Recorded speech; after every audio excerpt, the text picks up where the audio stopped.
This is the Kenwood KRF-A4020 audio receiver. Got this a while back from my friend. He wasn't using it anymore and he gave it to me. Now, I don't really like this unit. It's really huge because it has to put out 2 times 100 watts RMS. Has a lot of functions right there. You can see it. All digital control with endless potentiometers. Like you can see right here on the volume control, you can really see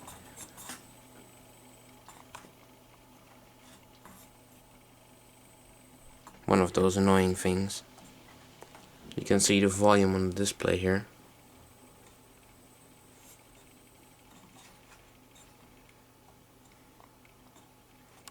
And I'm going to sell this unit because I don't use it that much. It's nice, but it's not an item that belongs to my collection, I think. So, do a quick scan of the features here. We have power button and standby button.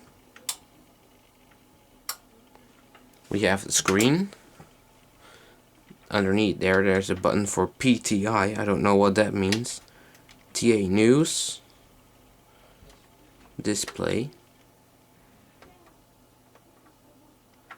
Bend to switch between AM and FM. Auto for auto frequency search. Memory for programming something. Don't know how that works. Oh, there we go. You can actually program, I believe, 20 presets. Speakers A, speakers B, mute, bass boost, tape 2 monitor,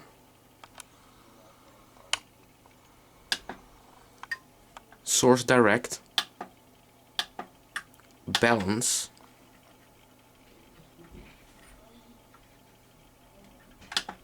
and sound.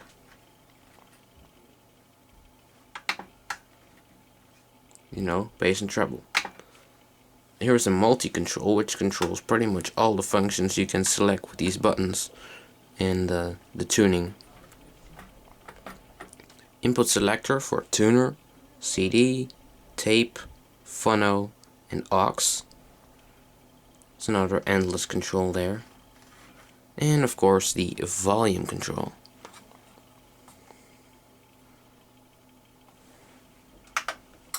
Has a trade transistor system. Use 4 transistors, 2 for each channel. And now let's unplug it and take a look inside. And here we have the inside. You can see it is again like the cassette deck. Well, not really very high quality. Faceplate is made of plastic. But you can see it is pretty simple. We have a huge transformer here. See if I can find any notices on there.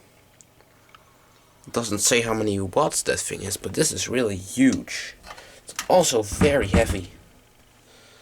Has a lot of secondary windings, it seems like. Has this very thick cable here.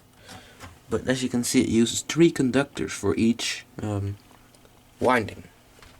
So that really is able to carry some power. Here's the switches. Power switch, the main circuit board for the display and everything. A really big heatsink, you can see. There's my hand. Really huge heatsink.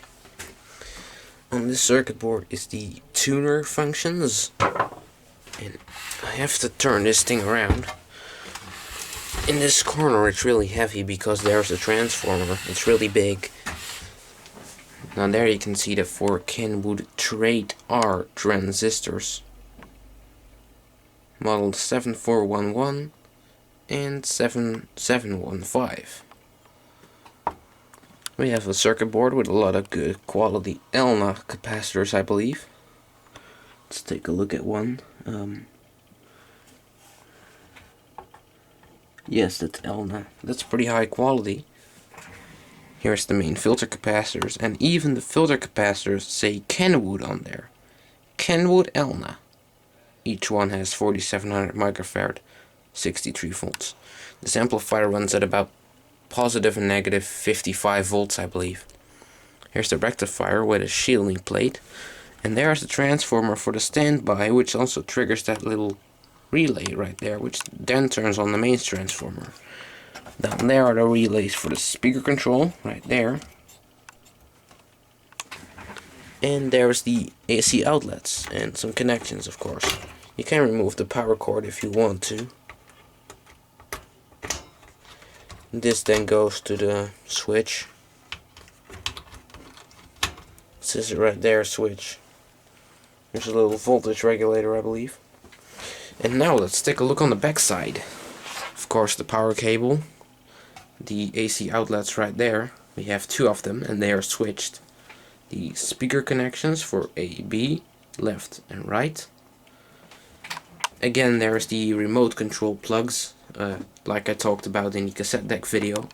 And we even have a little switch for what mode you want it to be in. XS8 or SL16. Need to find out what that's for. I do have the manual, so it's not very hard to find out. We have a subwoofer pre-out, a tape 2 connection right there, again record out and play in. Tape 1, record out and play in. We have aux, play in, CD, play in, and phono with a grounding terminal. Here we have the connections for the antenna. We have AM and FM. And here is the label. Kenwood receiver KRF-A4020, AC 230 volts, 50 Hz, 280 watts. This monster draws a lot of power. Kenwood Corporation, made in China. And there's the serial number. So that's it for this monster, which you won't see anymore in my videos because I am going to sell it. So, hope you enjoyed it.